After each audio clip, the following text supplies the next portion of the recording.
आप देख रहे हैं मिड कैप मंत्रा और आगे बढ़ते हुए बात करेंगे कच्चे तेल की, जहां पर ऑलरेडी हम लगातार मोमेंटम तेजी की तरफ देख रहे हैं ईरान इजराइल टेंशंस के बीच में। और अब ब्रेंट का भाव $78 के पार निकल गया है। दरअसल ईरान इजराइल लड़ाई में अमेरिका के कूदने के बाद स्ट्रेट ऑफ हॉर्मुज बंद होने का खतरा बढ़ गया है। क्या है डिटेल बताने के लिए हुरमास फताकी हमारे साथ मौजूद हैं। तो हुरमास, सबसे पहले तो ये बताइए, कच्चे तेल की सप्लाई के लिए स्ट्रेट ऑफ हॉर्मुज कितना इंपॉर्टेंट है, क्यों ये रिएक्शन देखने को मिल रहा है? जब से ईरान और इजराइल के बीच जंग शुरू हुई है, एक कमोडिटी जिसका बार बार जिक्र किया जाता है वो है कच्चा तेल। और बात जब कच्चे तेल की आती है तो एक इलाके का बार बार जिक्र किया जा रहा है, वो है द स्ट्रेट ऑफ हॉर्मुज।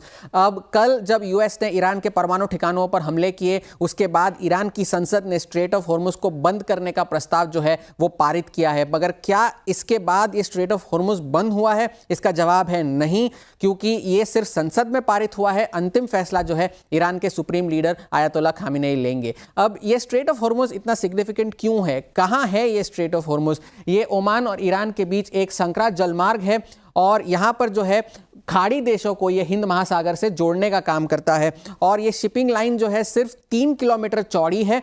और इसकी सिग्निफिकेंस आपको इसलिए पता चलेगी क्योंकि दुनिया का सबसे अहम तेल ट्रांजिट पॉइंट ये स्ट्रेट ऑफ हॉर्मुज है। हर चौथा कच्चे तेल का जहाज यहां से होकर के गुजरता है, यानी कि एशियाई देशों की 44% ऑयल सप्लाई जो है स्ट्रेट ऑफ हॉर्मुज से होकर गुजरती है।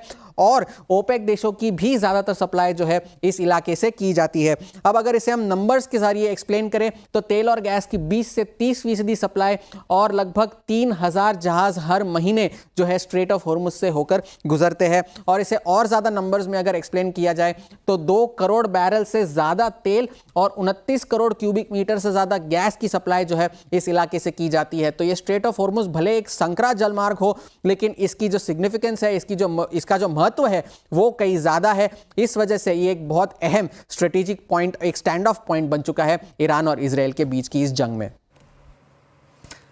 हुरमास, वहीं अगर हम इंडिया पर्सपेक्टिव से देखें तो क्या रेलेवेंस है, यानी स्ट्रेट ऑफ हॉर्मुज भारत के लिए कितना अहम है? जैसे ही कच्चे तेल की कीमतों में बढ़ोतरी देखने मिली है, सबसे बड़ा सवाल यह देखने को मिल रहा है कि भारत पर इसका क्या नतीजा देखने को मिलेगा। अब अगर हम भारत की बात करें तो भारत एक नेट इंपोर्टर है कच्चे तेल का। प्रतिदिन लगभग 5 से 6 मिलियन बैरल की जो है आयात की जाती है तेल की भारत से, जिसमें से लगभग 1.5 से 2 मिलियन बैरल जो है स्ट्रेट ऑफ हॉर्मुज के द्वारा आयात किए जाते हैं। अब अगर हम बात करें एलएनजी सप्लाई की, तो भारत की एलएनजी सप्लाई कहां से आती है? आधा हिस्सा जो है घरेलू सोर्सेज से आता है, बाकी का जो है कतर और गल्फ देशों से किया जाता है। और कतर जो है वो स्ट्रेट ऑफ हॉर्मुज का इस्तेमाल नहीं करता है, तो ये एक पॉजिटिव बात है भारत के लिए। अब अगर तेल की सप्लाई का पिक्चर अगर हम देखें तो 90% जो तेल की जरूरत है वो इंपोर्ट्स के द्वारा की जाती है, जिसमें से 40% इंपोर्ट्स जो है वो वेस्ट एशिया द्वारा किए जाते हैं और 38% इंपोर्ट्स जो है वो रूस द्वारा होते हैं। अब स्ट्रेट ऑफ हॉर्मुज अगर बंद हुआ तो भारत पर इसका क्या असर होगा? कल भी हमारे केंद्रीय मंत्री हरदीप सिंह पुरी ने यह बयान दिया था कि अगर ऐसा कुछ हुआ भी तो बहुत ज़्यादा परेशान होने की ज़रूरत है नहीं। भारत का तेल जो है लगभग 40 देशों से आयात किया जाता है, तो ऑप्शंस है कई सारे और भारत के पास पर्याप्त तेल का भंडार है, जिससे चिंता का कोई कारण होने का सवाल पैदा नहीं होता। अब भारत को रूस का सहारा भी इसलिए है क्योंकि रूस अब भारत का सबसे बड़ा इंडिविजुअल सप्लायर बना है। जैसे कि हमने पहले भी कहा, 38% हिस्सा जो है वो रूस से आता है और सुएज नहर या फिर प्रशांत महासागर से जो है रूसी तेल की सप्लाई की जाती है अगर स्ट्रेट ऑफ हॉर्मुज बंद हो भी गया तो अगर हम बात करें, अगर दूसरे विकल्प अगर देखे जाए तो भारत के पास दूसरे विकल्प कौन से हैं? यूएस है, ब्राजील, नाइजीरिया, अंगोला से भी आयात बढ़ाया जा सकता है। इनमें से ज्यादातर देश जो है ओपेक के भी सदस्य है, वहां से आयात किया जा सकता है। और अगर स्ट्रेट ऑफ हॉर्मुज बंद हुआ तो दुनिया पर इसका क्या असर होगा? जाहिर बात है कि तेल और गैस की सप्लाई जो है वो बाधित होगी। तेल और गैस की कीमतों में जबरदस्त उछाल देखने मिलेगा, जैसे हम कच्चे तेल की कीमतों में देख भी रहे हैं। और फ्रेट चार्जेस में बेतहाशा उछाल देखने मिल सकता है, जिस वजह से ये शिपिंग कंपनीज भी फोकस में आ सकती है।